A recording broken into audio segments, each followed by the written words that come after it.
நண்பர்களே, ஜூன் 4ஆம் தேதிக்கு பிறகு அண்ணா திராவிட முன்னேற்ற கழகம் என்ற கட்சியே இருக்காது என்று சொன்ன ஆட்டுக்குட்டி எங்க போச்சு? ஆட்டுக்குட்டி கசாப்பு கடைக்கு போயிருச்சா? ஆட்டுக்குட்டி எங்கிட்ட ஓடி போயிருச்சா? ஆட்டுக்குட்டியோட இன்னைக்கு நிலைமை என்ன? அந்த ஆட்டுக்குட்டி எங்க? எந்த ஆட்டுக்குட்டி? தமிழ்நாட்டிலே ஒரே ஒரு ஆட்டுக்குட்டி தான், ஒரே ஒரு புரட்சி தலைவர் தான், ஒரே ஒரு புரட்சி தலைவர் தான். அதே மாதிரி தளபதினா கூட 2 பேர் இருக்காங்க. ஸ்டாலின் இருக்காரு, தளபதி விஜய் இருக்காரு. ஆனால் ஒரே ஒரு ஆட்டுக்குட்டி தான் தமிழ்நாட்டிலேயே. அந்த ஆட்டுக்குட்டி எங்க? ஒரு நிமிஷம் கற்பனை பண்ணி பாருங்க.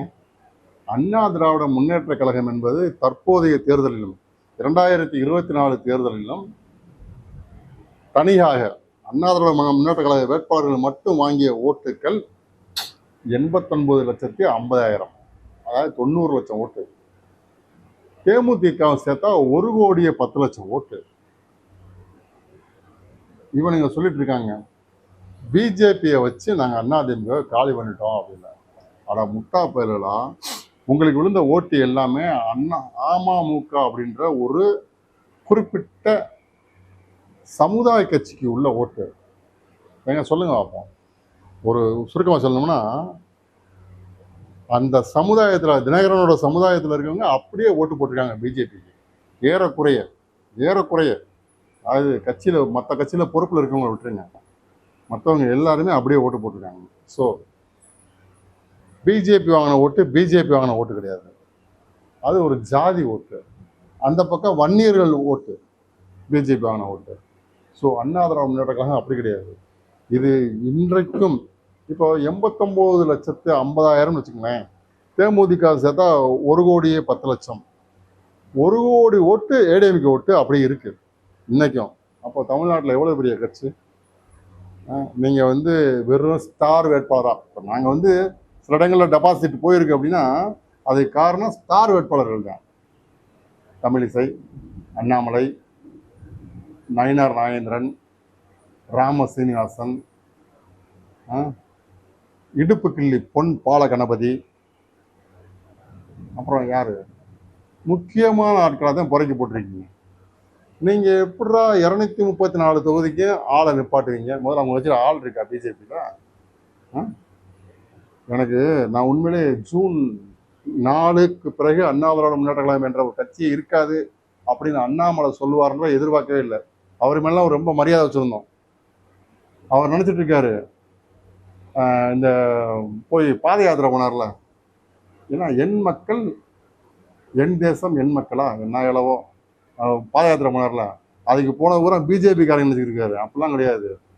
இதில் எல்லா கட்சி மக்களும் தான் போய் தொண்டர்களும் போயிருந்தேன் நின்று வேடிக்கை பார்த்தாங்க. அண்ணாமலைன்னு ஒருத்தர் இருக்கானா எப்படி இருப்பேன் அப்படின்னா. உடனே இவ்வளோ பெரிய வார்த்தை, அதாவது எவ்வளோ பெரிய வார்த்தை! ஜூன் 4க்கு பிறகு அண்ணா திராவிட முன்னேற்ற கழகம் என்ற கட்சி இருக்காது அப்படிங்கிறது. அன்னைக்கு முடிவெடுத்தோம் அண்ணா திராவிட முன்னேற்ற கழகம் இனிமேல் எந்த காலத்துலையும் பிஜேபி கூட்டணி கூடவே கூடாது. இன்னைக்கும் சொல்கிறோம், பிஜேபியோட கூட்டணி வச்சுதான் அதிமுக ஜெயிக்கும் அப்படின்னா எந்த காலத்தையும் வைக்கக்கூடாது. அப்படி ஒரு வெற்றியே தேவையில்லை. அவங்ககிட்ட ஓட்டுமே இல்லை. அவங்ககிட்ட யார் இருக்கா? இருக்கிறவங்க பூரா ஒன்று பழைய குற்றவாளியாக இருப்பான், இல்லை புது குற்றவாளியாக இருப்பான், இல்லைன்னா குற்றவாளியாக இருந்து வெளியே ஜாமீனில் வந்தவனாக இருப்பான். மேக்சிமம் தமிழ்நாட்டில் குற்றவாளிகள் அதிகமாக இருக்கிற எங்கடா அப்படின்னா பிஜேபியிலே இருக்கான். இல்லை அப்படி இல்லைன்னா திருச்சி சாதனா மாதிரி ஆட்கள் தான் அங்கே இருப்பாங்க. அது திருச்சி சாதனாவா, சாரி திருச்சி சூர்யா, 2 பேரும் ஒன்று தான். திருச்சி பேரை காப்பாற்றிக்கிறது அந்த 2 பேர் தான். ஒன்று திருச்சி சாதனா, திருச்சி சூர்யா. திருச்சி சூர்யா சமீபத்தில் கட்சியை விட்டு நீக்கி விட்டாங்க. அண்ணாமலையை பற்றி கதையாக சொல்கிறேன்.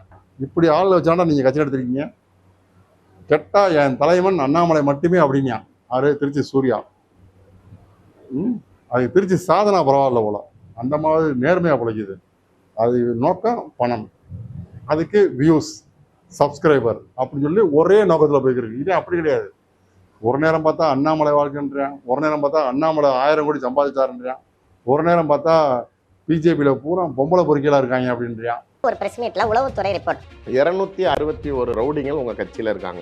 1977 கேசஸ் அவங்க மேல பதியப்பட்டது. குற்றப்பின்னணி வழக்குகள் இருக்குன்னு ரெக்கார்டோட தூக்கி போடுறாரு. இவன்லாம் ஒரு அரசியல்வாதின்னு இவனை கூட்டி கொண்டு அண்ணாமலை கூட வச்சுக்கிட்டு வேலை பார்த்துக்கிட்டு இருந்தாரு. அப்படிப்பட்ட அண்ணாமலை வந்து ஜூன் 4க்கு பிறகு இப்படி கட்சி இருக்காது அப்படின்னு பார்த்தீங்கன்னா உண்மையிலேயே எந்த ஒரு முட்டாளோட வாயிலேருந்து அப்படி ஒரு வார்த்தையே வராது. இப்படிதான் சொன்னாங்க போன எலெக்ஷன் அப்ப காங்கிரஸ் கட்சி துடைத்தெறியப்படும் அப்படின்னாங்க. அது 52லேருந்து 99 போயிடுச்சு. இவன் ஜூன் 4க்கு பிறகு ஏடிஎம்கே இருக்காதுனாரு. போய் போற போக்க பார்த்தா அண்ணாமலையே அரசியல் இருக்க மாட்டாரு போல. ஒரு தலைவனுக்குரிய அழகாது. ஏடிஎம்கே நீ எப்பறம் அழிக்க முடியும்? அண்ணா திராவிட முன்னேற்ற கழகம் அப்படி வீக்கான ஒரு கட்சியா? பிஜேபி தொண்டன் ஒரு 100 பேர் எடுத்துவாங்க, அண்ணா திராவிட முன்னேற்ற கழகம் 100 பேர் எடுத்துவாங்க. 2 பேரையும் உட்காந்து 2 பேரையும் கூட்டம் கூட்ட சொல்லுங்க, யாரு கூடுது அப்படின்னு. இல்ல ஒண்ணும் இல்ல, ஒரு முக்குல நின்றுகிட்டு நான் பிஜேபி காரன் சொல்லுங்க பார்ப்போம், காரி தூக்கிட்டு போவாங்க. இன்னும் திரும்பி நெருங்கி பார்த்தா நீ ஆம்பளையா அலியானே புரியல. நாங்க நெஞ்சு நம்பி சொல்லுவோம், ஏன்னா தமிழ்நாட்டுக்கு அவ்வளவு பண்ணியிருக்கோம். நீங்கெல்லாம் வந்து ஜூன் 4க்கு பிறகு அண்ணா திராவிட முன்னேற்ற கழகம் என்ற கட்சி இருக்காதுன்னு சொன்ன நீ விரைவில் காணாம போவ, நாசமா போவ. நான் சாவாமே விடுறேன். நீ முதல்ல கன்னடனா தமிழனா அதே தெரியல.